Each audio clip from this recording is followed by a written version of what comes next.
काला कमरा। उस रात बारिश नहीं हो रही थी, लेकिन हवा में अजीब सी नमी थी। ऐसी नमी जो पसीने से नहीं, डर से पैदा होती है। राघव को यह कमरा किराए पर सस्ता मिला था, दिल्ली के पुराने इलाके में, एक तंग गली के आखिरी मोड़ पर। मकान मालिक ने बस इतना कहा था, रात में दरवाजा बंद रखिएगा और अगर दीवार से आवाज आए तो जवाब मत दीजिएगा। राघव हंस पड़ा था। उसे लगा, पुराने मकान, पुराने लोग, पुरानी कहानियां। पहली रात सब सामान्य था। दूसरी रात दीवार से खट खट की आवाज आई, जैसे कोई नाखून से अंदर से थपथपा रहा। राघव ने कान लगाया, आवाज रुक गई। तीसरी रात आवाज आई। राघव वह चौंक गया। उसने किसी को अपना नाम नहीं बताया था। कमरा अचानक ठंडा हो गया, बल्ब झिलमिलाया और दीवार पर एक काला सा दाग उभर आया। दाग नहीं, जैसे किसी ने अंदर से सांस छोड़ी हो। राघव ने सोचा, भ्रम है, नींद की कमी। चौथी रात आईना अपने आप टूट गया। आईने के टूटते ही कमरे में किसी और के कदमों की आवाज गूंजी, लेकिन कमरा खाली था। बस दीवार पर वो काला दाग अब हिल रहा था, जैसे चमक। पांचवी रात राघव सो नहीं पाया। 2:17 सुबह दीवार से आवाज आई, दरवाजा खोलो। आवाज किसी औरत की थी, बहुत धीमी, बहुत थकी हुई। राघव ने चादर ओढ़ ली। फिर आवाज आई, मैं अंदर हूं। उसका खून जम गया। धीरे धीरे दीवार उभरने लगी, ईंटें बाहर की ओर फूली और फिर एक उंगली बाहर निकली, काली, सूखी, नाखून बहुत लंबे। राघव चीख नहीं पाया, उसका गला बंद था। फिर दूसरा हाथ, फिर चेहरा, चेहरा जिसकी आंखें नहीं थी, बस गहरे गड्ढे। तू मेरा कमरा ले आया? आवाज सीधे उसके दिमाग में गूंजी। राघव भागा, दरवाजा खोला, लेकिन बाहर वही कमरा था। चारों तरफ दीवारें, कोई खिड़की नहीं। मकान सिकुड़ रहा था। वो चीज दीवार से पूरी तरह बाहर आ चुकी थी। अब वह चल रही थी। उसके पैरों से आवाज नहीं आ रही थी, लेकिन हर कदम के साथ राघव का दिल रुक रहा था। मैं यहां 17 साल से बंद हूं। हर किराएदार मेरा रास्ता बना रहा है। राघव रो पड़ा, मुझे छोड़ दो। वो चीज मुस्कुराई। उसके मुंह के अंदर दांत नहीं थे, बस अंधेरा था। छोड़ दो तो भी दीवार बनेगा।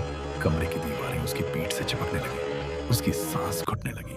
उसका शरीर ठंडा हो गया। आखिरी चीज जो उसने देखी, दीवार पर एक नया काला दाग। अगली सुबह मकान मालिक आया। कमरा खाली था, बस दीवार पर एक ताजा उभरा हुआ चेहरा था। मकान मालिक ने दीवार थपथपाई, शांत रहो, अगला किराएदार आ जाएगा। रात फिर लौट आई थी। वही कमरा, वही दीवार। दीवार पर उभरा हुआ चेहरा हल्के हल्के हिल रहा था, जैसे अंदर कोई सांस ले रहा हो। उसकी आंखों से काला गाढ़ा तरल टपक रहा था और जमीन पर गिरते ही गायब हो जाता था। कमरे की हवा अचानक ठंडी हो गई। बल्ब बिना वजह तेजी से जलने बुझने लगा। अचानक उस चेहरे की आंखें घूम गईं। पुतलियां जिंदा लग रही थी। होंठ बहुत धीरे हिलने लगे, जैसे कुछ कहना चाहते हो, लेकिन आवाज बाहर नहीं आ पा रही हो। तभी कमरे के कोने में एक परछाई उभरी। पहले सिर्फ अंधेरा, फिर उसी अंधेरे से एक आकृति बाहर निकल आई। वही काली औरत, लेकिन अब और ज्यादा विकृत। उसकी रीढ़ उलटी मुड़ी हुई थी। सिर अस्वाभाविक रूप से पीछे झुका था। वह जमीन पर रेंगने लगी। उसके पैरों से कोई आवाज नहीं आ रही थी, लेकिन दीवारें उसके साथ साथ गहरी सांसें छोड़ रही थी, जैसे कमरा खुद जिंदा हो। अचानक छत से काला धुआं टपकने लगा। धुएं के अंदर कई चेहरे फंसे हुए थे। सबकी आंखें खुली, मुंह चीख में जमे हुए। वो चेहरे धीरे धीरे दीवारों में समा गए। दीवार पर पहले से बने चेहरे एक एक कर जागने लगे। आंखें झपकने लगी। फुसफुसाहटें पूरे कमरे में फैल गईं। तभी अंधेरे से मकान मालिक सामने आया। उसकी आंखें अब इंसानी नहीं थीं, पूरी तरह काली। चेहरे पर एक अजीब सी शांत मुस्कान थी। वह दीवार के पास गया और बहुत धीमी आवाज में बोला, एक और आ रहा है। दीवार में कैद चेहरे हल्का हल्का हंसने लगे। अगली शाम गली में एक नया किराएदार आया, सूटकेस घसीटता हुआ। स्ट्रीट लाइट के नीचे उसकी परछाई चल रही थी, लेकिन गलत दिशा में। वह कमरे में घुसा। दरवाजा अपने आप बंद हो गया। दीवारें हल्की हल्की सांस लेने लगी। काला दाग पहले से उसका इंतजार कर रहा था। रात ठीक 2:17 पर घड़ी रुक गई। कमरे में एक साथ कई आवाजें गूंजी। अब तुम्हारी बारी, नए किराएदार के पीछे दीवार से कई हाथ निकल आए, अलग अलग दिशाओं से। लंबे नाखून दीवार को खुरचते हुए कमरा सिकुड़ने लगा। दीवारें पास आती गई, चेहरों की संख्या बढ़ती चली गई। हर चेहरा अलग दर्द, अलग डर दिखा रहा था। तभी दीवार में फंसा एक पुराना चेहरा राघव धीरे से आंख झपकाता है। उसकी आंखों से काला आंसू बहता है। वह पूरी ताकत से फुसफुसाता है, जवाब मत देना। लेकिन उसकी आवाज डर में दब जाती है। दीवार पर दर्जनों चेहरे अब एक साथ जाग चुके थे। सबकी आंखें अचानक कैमरे की ओर घूमी और फिर सब मुस्कुरा दी। अंधेरा छा गया। राघव की चेतावनी हवा में घुलकर मर गई थी, लेकिन दीवारें उसे सुन चुकी थी। रात बीतती रही, दिन आता रहा और कमरा हर बार नए चेहरे निकलता रहा। मकान मालिक हर सुबह आता, दीवारों को देखता और बिना किसी भावना के चला जाता। किसी ने कभी पुलिस को नहीं बुलाया, किसी ने कभी सवाल नहीं किया, क्योंकि इस गली में रहने वाले जानते थे कुछ दरवाजे अगर बंद ही रहें तो बेहतर है। पर इस बार कुछ अलग हुआ।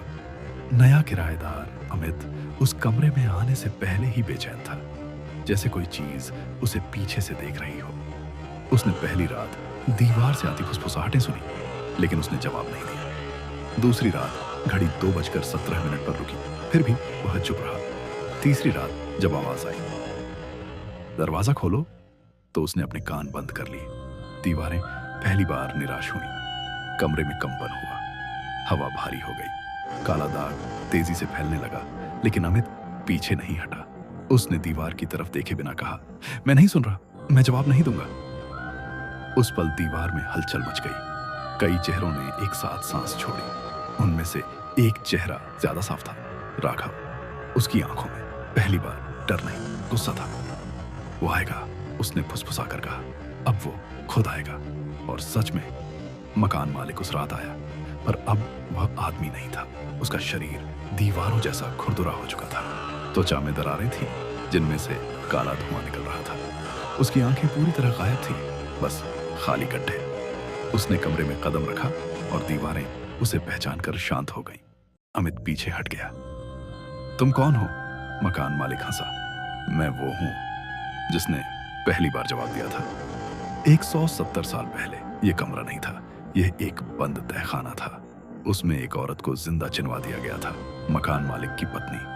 उसने मदद के लिए आवाज लगाई थी रातों तक, और उसने जवाब नहीं दिया। डर गया था। जब दीवारों के अंदर उसकी आवाज मर गई, तभी से यह जगह जाग गई। उसने उस पाप को छुपाने के लिए मकान बनाया, लेकिन दीवारें भूखी रहीं।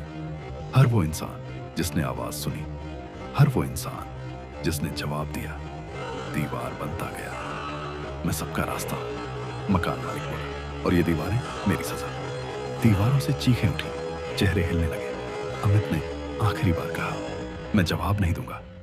कमरे में एक तेज झटका लगा। दीवारों में दरारें पड़ गईं। पहली बार कोई बच रहा था। मकान मालिक चीखा। उसका शरीर टूटने लगा।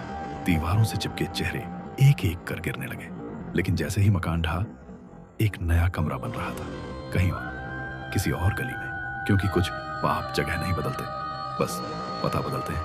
और अगर आज रात किसी दीवार से आपका नाम आए, तो याद रखना, चुप रहना ही इकलौता रास्ता है।